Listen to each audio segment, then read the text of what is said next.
Alright, let's get right into it. If you're a movie fan, you have probably felt this in your gut. Something just feels off at the movie theater this year. The blockbusters aren't really busting, the theaters feel kind of empty, and there's this feeling that Hollywood is in some serious trouble. So today, we're gonna put on our detective hats and investigate what's going on with the 2024 cinematic crash. Wow, now that is a huge claim, right? The most disastrous year in the entire history of movies? I mean, it sounds like an exaggeration, but it's a feeling that is echoing all across the film industry. So, is it true? Are we actually watching the big screen collapse in real time? To figure that out, we really do have to treat this like an investigation. And step one in any investigation, you have to establish the crime scene. We need to look at what's actually happening and figure out if a catastrophe has even occurred in the first place. So let's just push past all the dramatic headlines for a second and ask that question directly. Is it really that bad? To get an answer, we can't just go off of feelings or what we've heard. We need to follow the evidence. We need to look at the cold, hard data.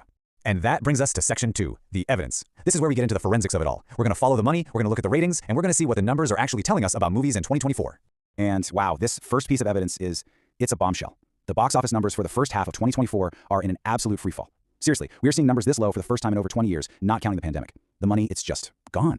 Now, look at this. This chart really puts it all into perspective. You can see the slow recovery after the pandemic building up in the last few years, and then bam, 2024. That's not a dip, my friends. That is a cliff. This right here represents billions of dollars in lost ticket sales, and it spells a massive crisis for movie theaters everywhere.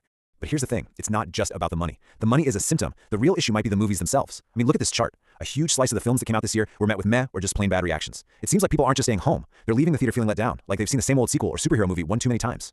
Okay, so the evidence is pretty clear. We've got a certified disaster on our hands. So now the question becomes, why? In section 3, we get to the real detective work, identifying the main suspects behind this whole mess. Our investigation points to 3 primary culprits, 3 big forces that all kind of smash together to create this perfect storm. First, you've got the ongoing streaming effect. Second, the delayed fallout from the 2023 strikes, what we're calling the strike aftermath. And third, a ghost that's still haunting Hollywood, the COVID production pipeline. Well, let's look at suspect number 1, streaming. You know, for decades, the model was simple. Movies were a special event you had to see in a theater, and they stayed there for months. But streaming changed all the rules. It basically trained all of us to expect everything at home right now. Why would you pay for a ticket and expensive popcorn when that same movie is going to be free on a service you already pay for in just a few weeks? It's really changed how we value going to the movies. Okay, next up, the strike aftermath. Now, you remember when the writers and actors went on strike in 2023, right? It was a huge deal and it shut down productions completely. And even though that felt like last year's news, we are feeling the ripple effect right now. The result is this giant gaping hole in the 2024 release calendar. There just aren't as many big movies coming out and theaters are left scrambling. And our third suspect. Man, this timeline really tells a story. The movies we're watching in 2024 were often the ones being made during the absolute chaos of the pandemic. You see the dominoes fall here. Production stops everywhere in 2020. Then, in 21 and 22, there was this mad dash to start shooting again, but with all these crazy protocols and disruptions. And the result? Now, in 2024, a wave of movies is hitting theaters that might have been compromised, either creatively or technically from the very start.